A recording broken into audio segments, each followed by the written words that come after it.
todos.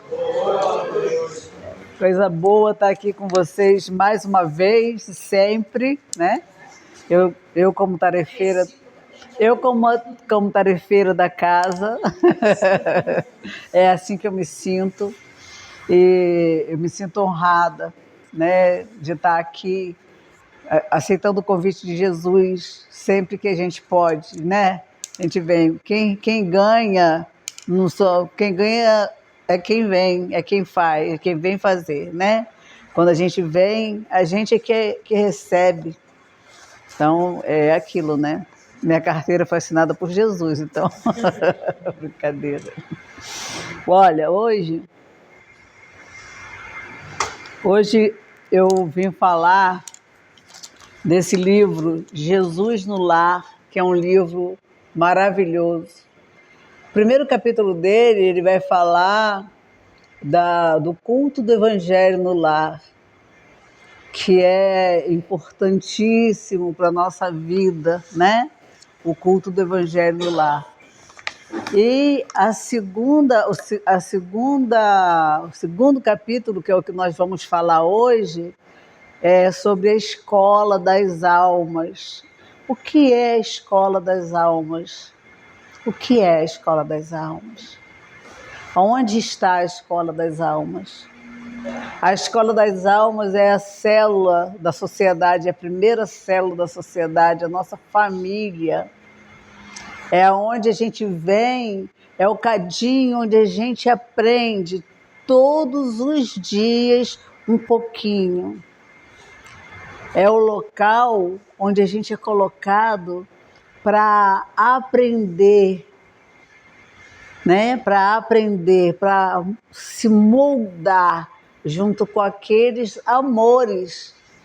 Porque quando nós estamos em família, nós estamos com os nossos amores, com os nossos amados, com aqueles que a gente, muito antes de estar com eles, nós nos programamos para estar, pela necessidade do burilamento, pela necessidade de conquistar verdadeiramente o amor, que é o que o Espiritismo nos traz, o que o Cristo nos traz, né? E hoje, um evangelizando lá na casa Cereiros do Bem, perguntou para mim assim: tia, se eu tenho 10 anos e você tem 64, porque ele é do mesmo dia de aniversário meu, né? Então ele achou engraçado, já que ele é do dia 10 de maio eu também, por que essa diferença? Porque Jesus, quantos anos Jesus tem? E Deus chegou quando? Então, isso é algo que está tão dentro da gente, né? A família espiritual, a família com Deus, a família com Jesus, que está dentro, já está dentro da criança, né? E a criança, ela tem já esse despertar, essa coisa boa da inocência, da influência espiritual. Então ela coloca isso com mais facilidade do que a gente perguntaria: quantos anos tem Deus, né? Então eu vou ler os pedacinhos, os parágrafos, e a gente vai conversar a respeito desse segundo capítulo, que é a Escola das Almas. Congregados em torno do Cristo, os domésticos de Simão ouviam a voz suave e persuasiva do Mestre comentando os sagrados textos. Jesus, a casa de Pedro era uma casa maior, então ele recebia muitos irmãos ali, muitas pessoas ali para fazer o que a gente faz hoje, que é o culto do Evangelho no lar. Então Jesus estava lá para falar, né, do amor de Deus, para falar do Evangelho, para trazer os ensinamentos do amor para aquelas pessoas que ali se aglomeravam. Então ele estava ali falando sobre Deus, sobre o amor de Deus e sobre a vida, né? E a sogra de Pedro, quietinha lá no canto, ela estava assim angustiada. Angustiada, porque era uma pessoa, né, que cuidava da casa, que cuidava da comida, que cuidava dos afazeres domésticos, e quando tinha essa preleção com todas aquelas pessoas, ela ficava preocupada em servir a um, servir a outro, servir alguma coisa, uma água, o que fosse. Mas ela ficava ali tentando entender a fala do Cristo. E era uma pessoa muito humilde, né? A sogra de Pedro.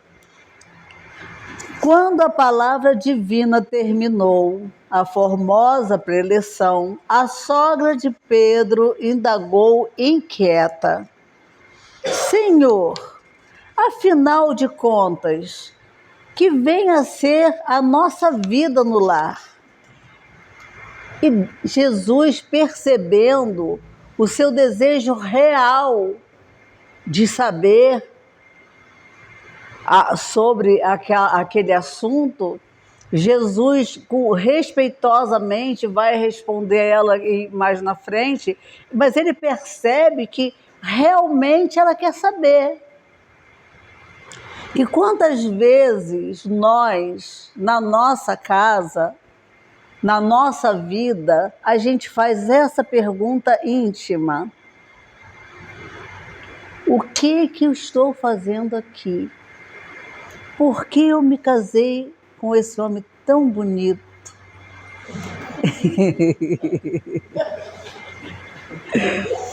O que eu estou fazendo nessa casa? Como que minha família... Porque às vezes você começa e você se namora daquela pessoa, você se olha e você se apaixona. As pessoas às vezes vêm fazer uma palestra aqui e casa, né, Giovanni? E casa sim, vem fazer uma palestra e casa, né? E aí você vê várias histórias dessa forma, que você olha aquela pessoa e de repente dá aquele esbarrão e de repente eu estou casado com ele, né? Então a gente se pergunta em algum determinado ponto da vida, naqueles momentos mais cruciais da nossa vida, quando a gente encontra, por exemplo, a toalha molhada em cima da cama, meu Deus, como é que foi? Será que todo mundo é assim, larga a toalha em cima da mesa molhada, né? E aí a gente faz várias perguntas que a gente vai, né? E ela pergunta: Senhor, afinal de contas, que vem a ser a nossa vida no lar? Ele a contemplou significativamente, demonstrando a expectativa de mais amplos esclarecimentos, e a matrona acrescentou: iniciamos a tarefa entre flores para encontrarmos depois pesada coleta de espinhos. No começo é a promessa de paz e de compreensão, entretanto, logo após surgem pedras e desabores. Quem nunca fez essa pergunta? Como? Né?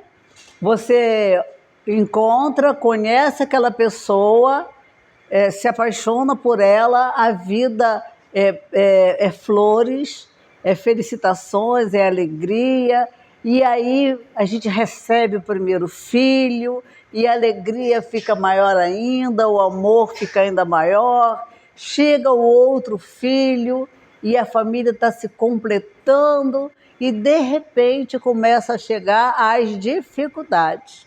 A falta do bom dia, né?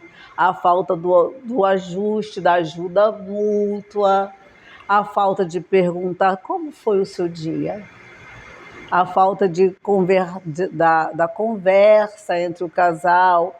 As coisas estão tão difíceis, um trabalha, o outro trabalha, os filhos na escola, e aquele corre, e as coisas começam a acontecer de forma que a gente não espera, e aí começamos a ter os pequenos detalhes que vêm, às vezes, a trazer transtornos maiores lá na frente, e a convivência vai ficando difícil.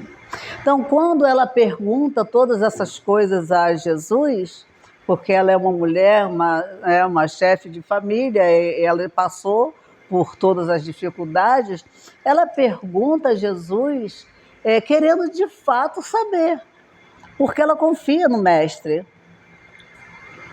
porque ela acredita, ela crê naquele homem bondoso que vem trazer a palavra de amor ao lar dela.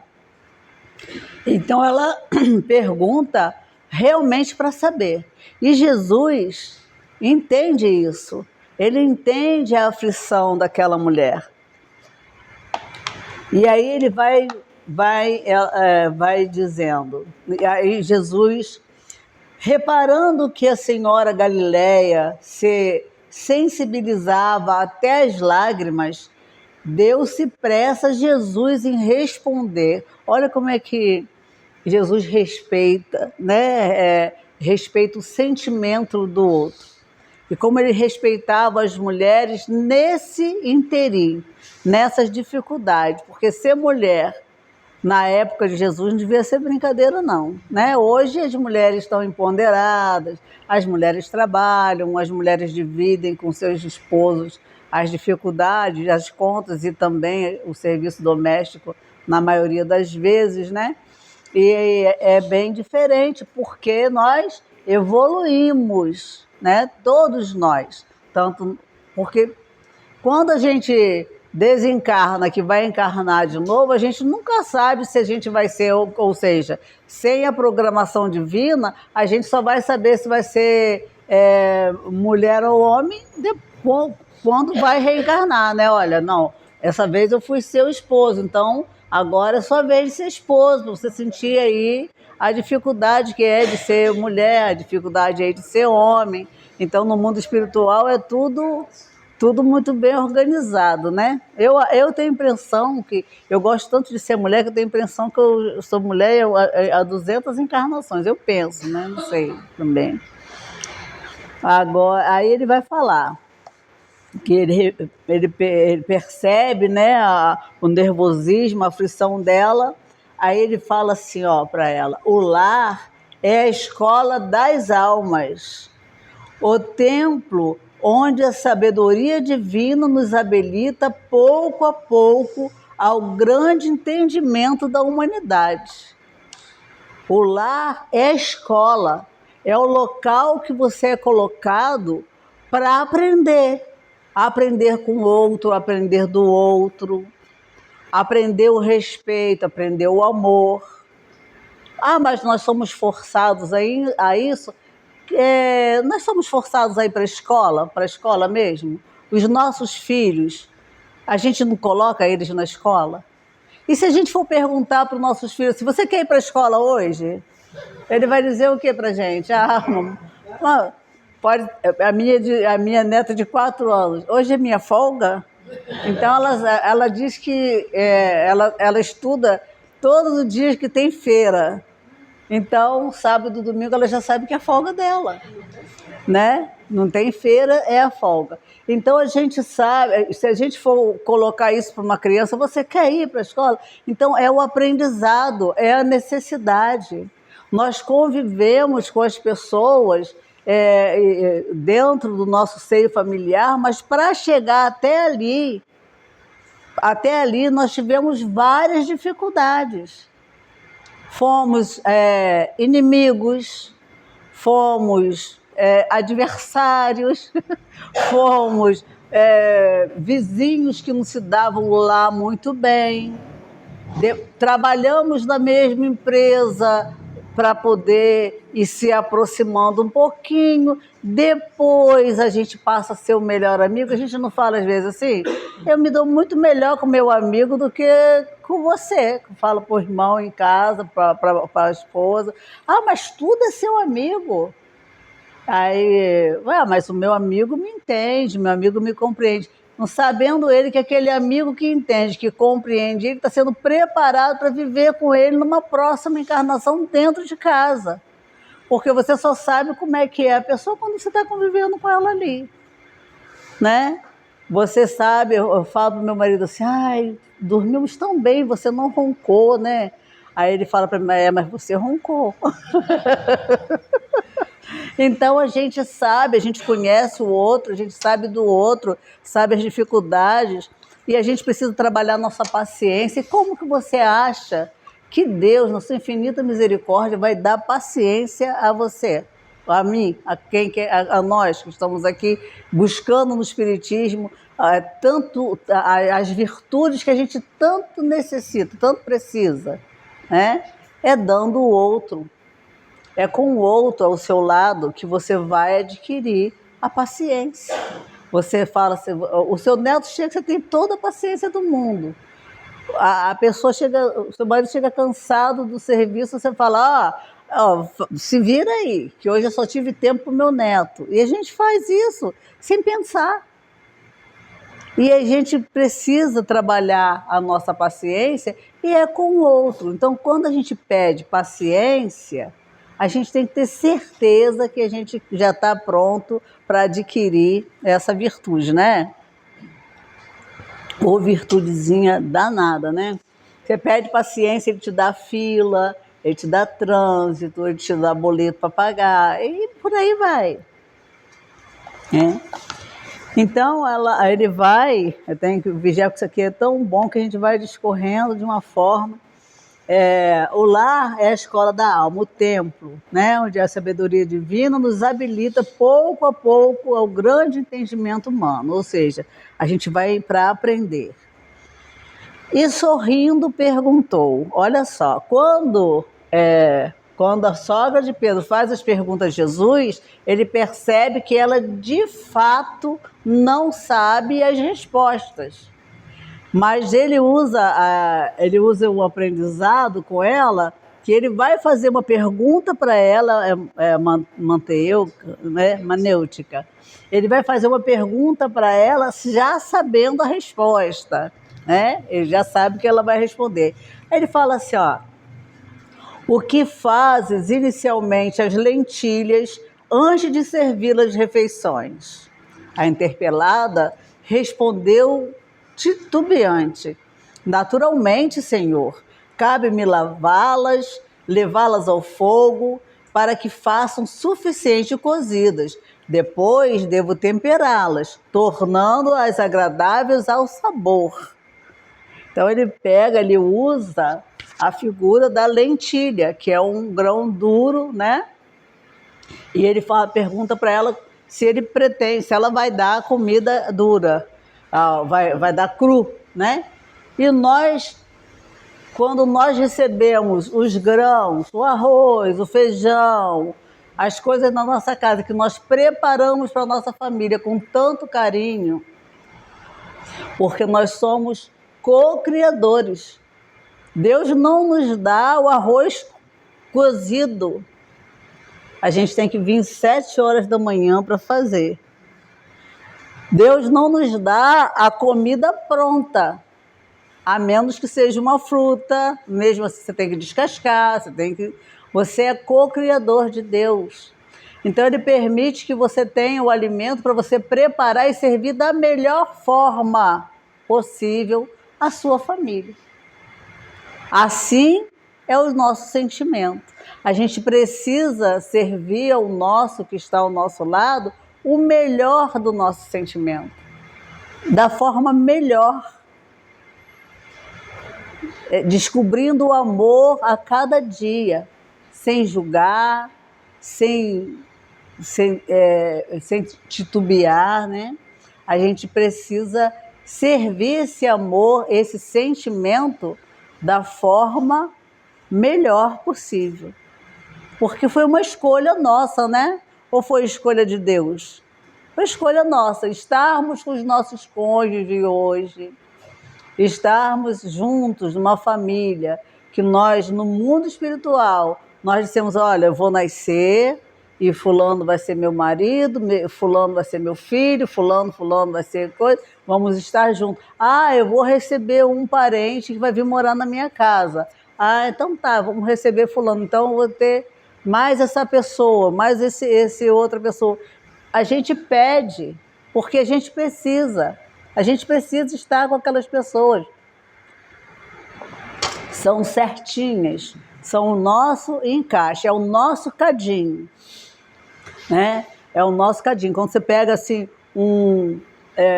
algo de metal e que você precisa encaixar o outro dentro que está mais duro e não consegue, ele tem que ir para um forno, ser bem aquecido para que aquele metal encaixe ali dentro do outro. E é assim que a gente vai fazendo na nossa família. Então ela fala, aí ele pergunta, pretenderias também, porventura, servir pão cru à mesa? De modo algum, tornou a velha humilde, antes de entregá-lo ao consumo caseiro, compete-me guardá-lo ao calor do forno, porque sem essa medida, o divino amigo então considerou. Aí ele vai falar, há também um banquete festivo na vida celestial, onde os nossos sentimentos devem servir à glória do Pai. Ou seja, você é convocado a nascer com aquela família. Você se convoca aquilo, você aceita o desafio.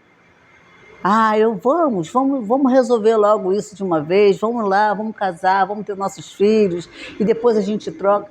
Porque se a gente for tirar a nossa vida, as nossas dificuldades apenas por uma encarnação, Deus seria injusto, né?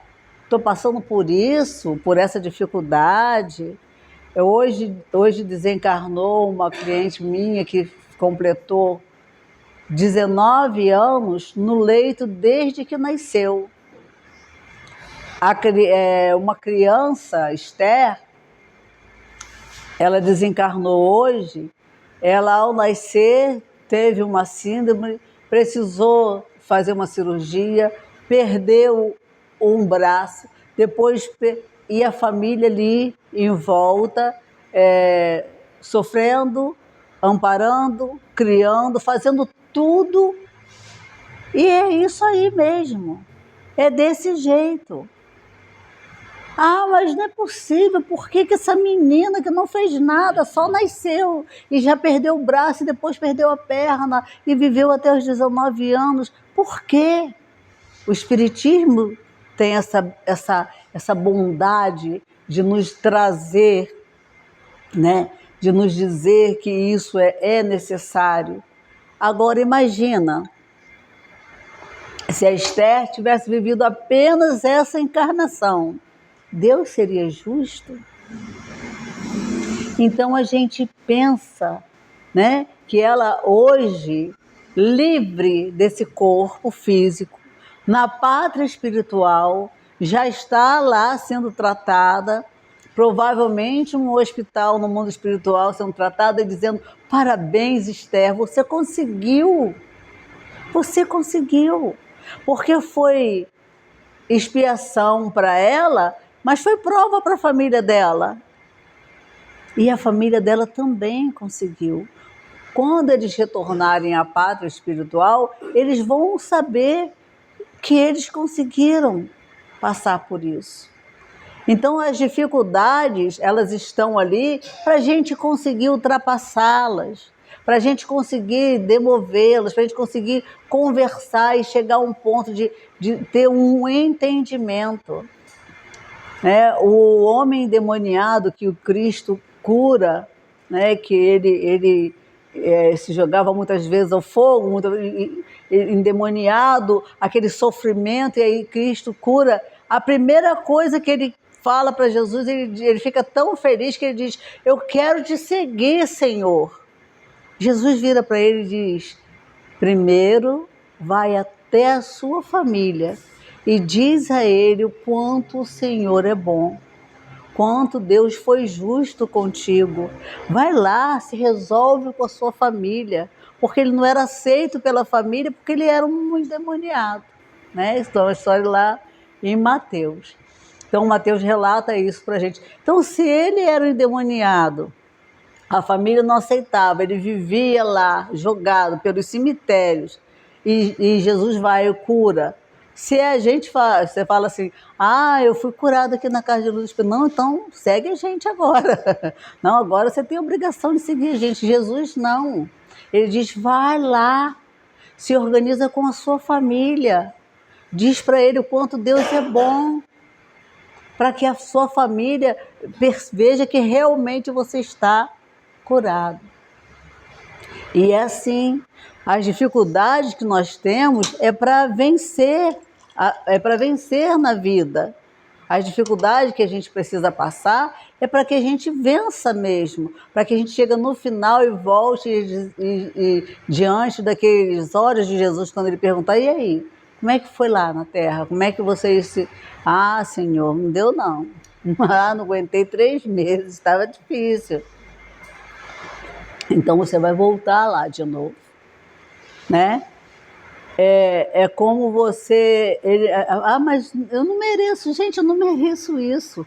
Eu vim para cá, me casei, tão feliz, agora eu não tenho isso, não tenho aquilo, uma vida difícil, eu passo tanta dificuldade, isso e aquilo, e eu reclamo o tempo todo. Para pensar, não é só essa encarnação. Nesse momento eu preciso passar por isso. Eu preciso organizar isso. Eu preciso aceitar esse momento. Não estou dizendo aqui que ninguém vai aceitar relacionamento tóxico, agressão, nada disso. Porque nos dias de hoje a gente não aceita mais, né? Ninguém está mais pronto para isso. Ninguém quer mais isso. Com a evolução do tempo, ninguém mais vai viver isso, né? Mas vamos pensar assim, será que eu mereço passar por isso? Vamos colocar a Cristina na sala de aula e ela chega lá, de repente, dentro, no quadro está escrito lá uns palavrões. Ela não sabe quem escreveu. Então ela vai perguntar, quem escreveu isso aqui? Quem escreveu essas coisas aqui? E aí ninguém vai dizer. Ninguém vai dizer. Ela vai pegar e vai fazer o quê? Ela vai dizer assim, olha, se ninguém se acusar, eu vou deixar todo mundo sem recreio. Ela está sendo má com todos? Não. Todos vão passar por aquilo, até que em algum momento ela vai perceber que quem faria aquilo seria fulano, né? As pessoas vão passar por aquilo, como quando cai um avião, todo mundo que estava ali era ruim, tinha que morrer? Não. São coisas que a gente precisa passar. Agora a gente também não precisa buscar coisas para passar, né? Você não precisa buscar derrota para sua vida, como diz os nossos irmãos, né? Não vai buscar. Se você for buscar coisas ruins para a sua vida, aí já é um problema seu. Mas as coisas que vão acontecendo, as dificuldades que vão acontecendo, a gente precisa passar por elas para poder sublimar, para poder, quando chegar na outra encarnação, a gente ter evoluído e ter crescido de forma que a gente... Então a gente vai passar, às vezes você quer dar uma provinha extra ali para um aluno e ele fala, poxa, a professora está pegando no pé, não é. Às vezes você está só com um déficit lá, faltando um pontinho, ela quer te ajudar, quer te dar um trabalho para te ajudar, e você acha que ela está querendo, né? Ela está vindo, está me mal coisa. Para que ela botou essa prova para mim? É porque você gosta dele, que você quer dar aquela prova para poder dar mais um ponto, para ver se ele consegue passar de ano sem precisar, né, passar por cima de ninguém. E aí? E ele vai falando aqui. E aí Jesus vai colocando assim. O lar, na maioria das vezes, é o cadinho santo, ou forno preparador. O que nos parece aflição ou sofrimento dentro dele é recurso espiritual. É o que a gente está conversando. O coração acordado para a vontade do Senhor retira as mais luminosas bênçãos de suas lutas renovadoras, porque somente aí, de encontro um com os outros, examinando aspirações e tendências que não são nossas, Observando defeitos alheios e suportando-os, aprendemos a desfazer as próprias imperfeições. Então, muitas vezes, a gente encontra um espelho no outro. A gente não está ali para julgar o outro, para dizer que ele é assim ou que ele é assado, não. A gente tem ali, num casal, a gente tem a vantagem de poder conversar e dizer aquilo que a gente realmente sente, né? A diferença, você pode dizer, poxa, mas você deixou a toalha de novo em cima da cama molhada, né? Ele pode dizer também, caramba, você não fez aquela comida que você disse que ia fazer, e vice-versa, né? Um pode falar para o outro, porque a gente tem a gente vai ganhando essa coisa. E quantas vezes a Cristina veio casada com esse menino? A gente não sabe. Eu com o Alexandre, eu acho que a gente é casada muitas encarnações, porque às vezes a gente briga tanto, né? Mas a gente briga e a gente se entende de uma forma que no olhar a gente sabe o que o outro está querendo dizer. É difícil para todos nós, passamos pelas dificuldades, mas a gente tem esse conhecimento do outro. Então, quando a gente termina, que vence aquela prova, gente, que coisa boa, né? Que coisa boa, venci, passei por isso, mas eu venci. E aí ele vai falando, nunca notou a rapidez da existência de um homem? A vida carnal é idêntica à flor da erva. Pela manhã emite perfume, à noite desaparece. O lar é um curso ligeiro para a fraternidade que desfrutaremos na vida eterna. Sofrimentos e conflitos naturais em seus círculos das lições. Ou seja, aqui temos pequenos momentos felizes, temos pequenas alegrias, temos pequenos contentamentos. Sabe por quê? Para a gente saber que quando a gente vencer todas essas dificuldades, a gente vai ser muito feliz no mundo espiritual, de onde a gente veio e para onde a gente vai.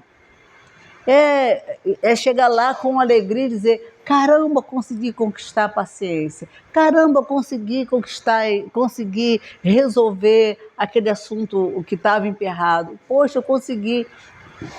E é isso que vai trazer felicidade, é isso que vai trazer alegria. A alegria incontida de quando você recebe um filho aqui, que nasce um filho, que nasce um neto. A alegria da gente conseguir um emprego, da gente conseguir o nosso primeiro carro. São alegrias pequenas aqui na Terra, pequenas, porque a vida aqui na Terra é rápida, passa muito rápido. Então a gente tem que aproveitar todo momento que a gente está aqui na Terra para crescer, para evoluir, para se burilar com o outro, e quando a gente voltar, a gente dizer, agora vamos receber fulano e fulano aqui, na nossa casa também, aqueles mais difíceis.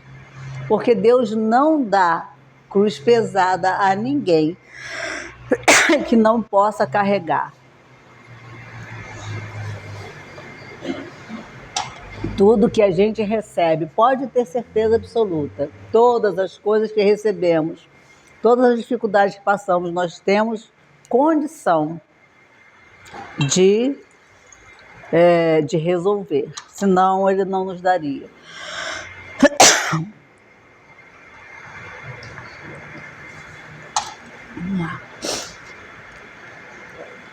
A sogra de Simão escutou atenciosa e respondeu, Senhor, há criaturas, porém, que lutam, sofrem, não intentam, jamais aprendem. Tem gente assim? Luta, sofre, passa por humilhação, passa por defeito, passa por um monte de coisa, mas não aprende. Existem pessoas assim?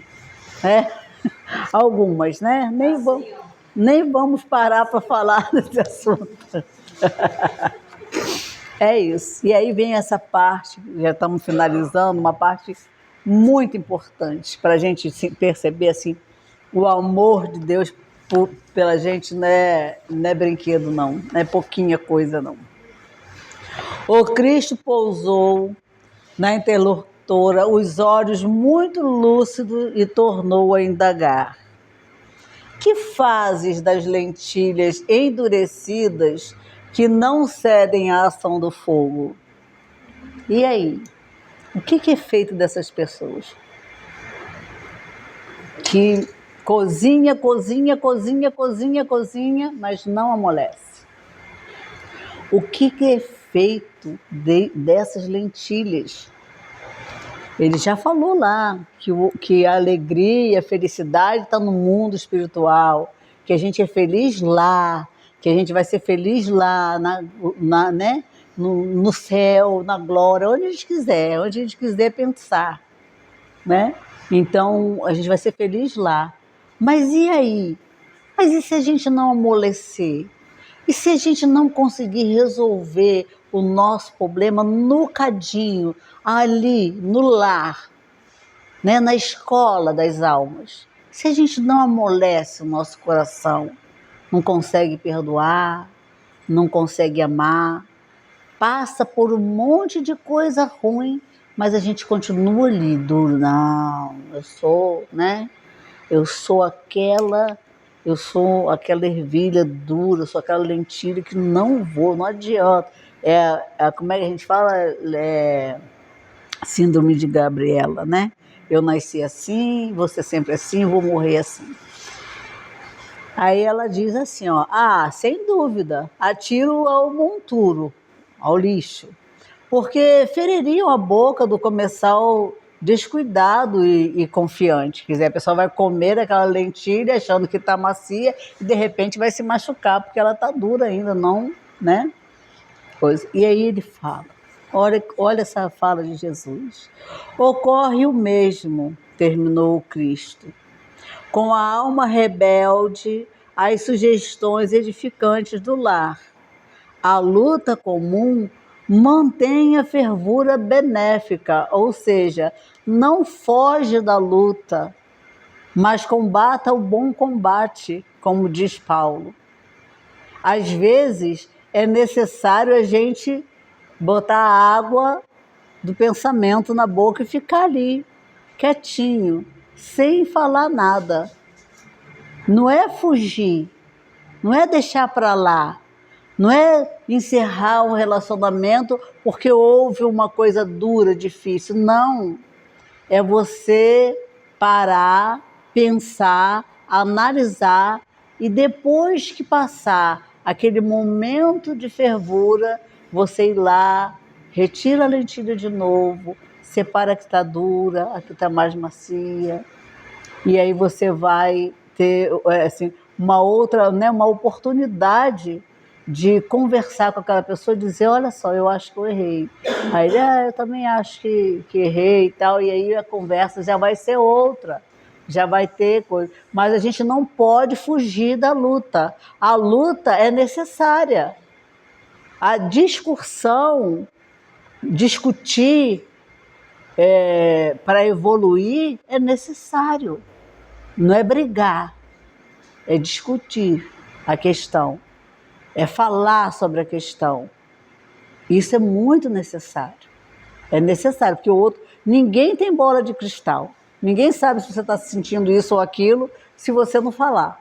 Então, a conversa, ela é necessária. Vamos deixar para lá. Não vamos falar mais nisso não. Vamos falar sim, vamos conversar a respeito. Não vai falar hoje, vamos falar amanhã. Hoje os ânimos estão animados, vamos conversar no outro dia, mas vamos conversar. Porque tudo que você deixa para depois, você fica com aquilo como se fosse uma mágoa, né? Um sentimento de mágoa dentro que só vai trazer malefícios, né? A mágoa, todos nós sabemos que a mágoa ela só traz malefícios, inclusive para as nossas células. Elas vão danificar as nossas células, podem trazer até câncer, né? Isso é a ciência que diz, não estou colocando, né? Então a gente precisa ver, não combater o bom combate. Porque se a gente pensar, mas eu sou tão infeliz, pensa Chico Xavier, tudo que ele passou. A mãe morreu, os pais deu os filhos um para cada um, e ele reclamava com a mãe: mãe, a minha madrinha me bate todo dia. Aguenta, meu filho, aguenta. Madre Teresa de Calcutá, tudo que aquela mulher sofreu. E, por acaso, um de nós é melhor do que um desses que a gente, né, passou? Se a gente parar para pensar, pessoas que nasceram só para fazer o bem, a gente desconhece, né, não casaram, para fazer o bem, e passaram por um monte de coisas difíceis, né? Então a gente não pode fugir à luta. A luta comum mantém a fervura benéfica, todavia, quando chega a morte, a grande selecionadora do alimento espiritual para os celeiros do nosso Pai, os corações que não cedem ao calor santificante, mantendo-se na mesma dureza, dentro da qual foram conduzidos ao fogo bendito da carne, serão lançados fora, a fim de permanecerem por tempo indeterminado na condição de adubo entre os detritos da natureza.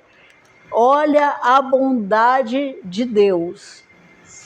Se nós somos duros demais, não amolecemos com a fervura no trabalho doméstico, não nos melhoramos e não evoluímos, nós não vamos ser lançados fora para sempre, não. Por tempo indeterminado seremos adubo. O que o adubo faz? O adubo vem, né, para ajudar a crescer uma planta ou outra, a desenvolver um caso ou outro. Então, essa pessoa difícil, ela vai nascer hoje na minha casa, amanhã, dentro de 5, 6 filhos maravilhosos, nasceu um que é do balacobaco, né? Dentro de uma família assim que só nasceram rosa, nasce aquele diferente. Ele não quer saber. Então, né, ele está ali para coisa, mas porque você também aceitou. Não, Deus, deixa ele comigo lá um pouquinho. Então, às vezes uma família com 5, 6 pessoas se juntam só para ajudar aquela pessoa. Olha a misericórdia de Deus, nós seremos adubo. Vamos passar tempo indeterminado como adubo. Vamos ter utilidade. Vamos ajudar outros a crescer. Nutrir. Vamos ajudar. Às vezes chega numa casa que as pessoas têm tanta dificuldade, mas o amor por aquele ser é tão grande, né? E ele vai nutrindo aqui, nutrindo ali, um pouquinho aqui, um pouquinho ali, e aí vai trabalhar a paciência dali, daqui, dali. Ele vai dando o que ele pode, mesmo sem saber que ele está dando. Mesmo sem saber. E aí vai chegar um momento em que ele vai poder ele mesmo montar a sua própria família, fazer as suas próprias escolhas, porque não se engane, quem escolhe somos nós. Sempre quem escolhe somos nós. Então, é isso que eu queria trazer para vocês hoje. Falar de família para mim é algo maravilhoso. A pessoa se fala assim, porque a sua família é maravilhosa. Hoje, realmente, a nossa família hoje é maravilhosa. Não tenho o que dizer da minha família, mas já passamos por muitas coisas difíceis. A gente ainda passa, mas agora está mais fácil. Agora está mais suave e vai suavizando. E é assim que acontece. Vai suavizando, vai melhorando. A tendência, gente, é sempre para o melhor. É sempre para o crescer, para o melhorar, as aflições vão passar, as coisas difíceis vão passar. Lembrando de Maria de Nazaré, que sempre nos diz isso. Tudo na vida passa, de bom e de ruim, tudo passa. Então, vamos viver da melhor forma possível com a nossa família.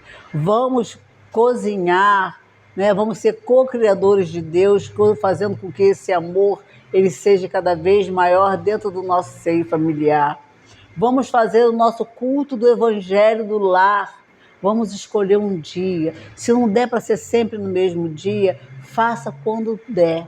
Das formas que, sabe, da melhor maneira, até que você encontre um dia certinho para você fazer. Hoje não deu no sábado, eu vou deixar, não, faz amanhã. E aí você vai vendo, uma hora você encontra um dia, aquele momento que você consegue.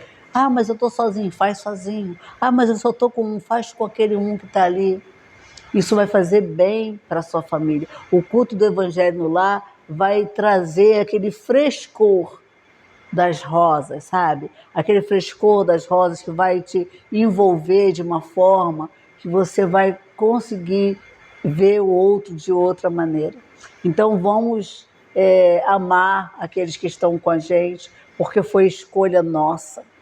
Vamos amá-los de uma forma que exercitar esse amor a cada dia, mesmo que em alguns momentos a gente sinta que está um pouquinho quente, que está um pouquinho apimentado demais, que está uma risquinha além do que você quer, você tem vontade de explodir, mas você falando, deixa, amanhã a gente fala.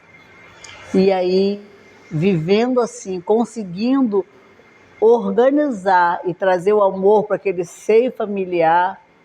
Se o seu filho é amado dentro da sua casa, se seu neto é amado, quão bom vai ser para ele lá fora. Porque todo amor que ele experimenta dentro do lar, ele vai levar para onde ele for. Então, que Jesus nos abençoe, que a família, cada família aqui representada seja abençoada, que nós possamos ser esse diferencial, que a gente possa, de fato, fazer o possível para que no seio da nossa família, onde nós escolhemos estar, que a gente possa fazer o melhor, crescer juntos e amar muito. Deus abençoe a todos nós e a cada uma família aqui representada.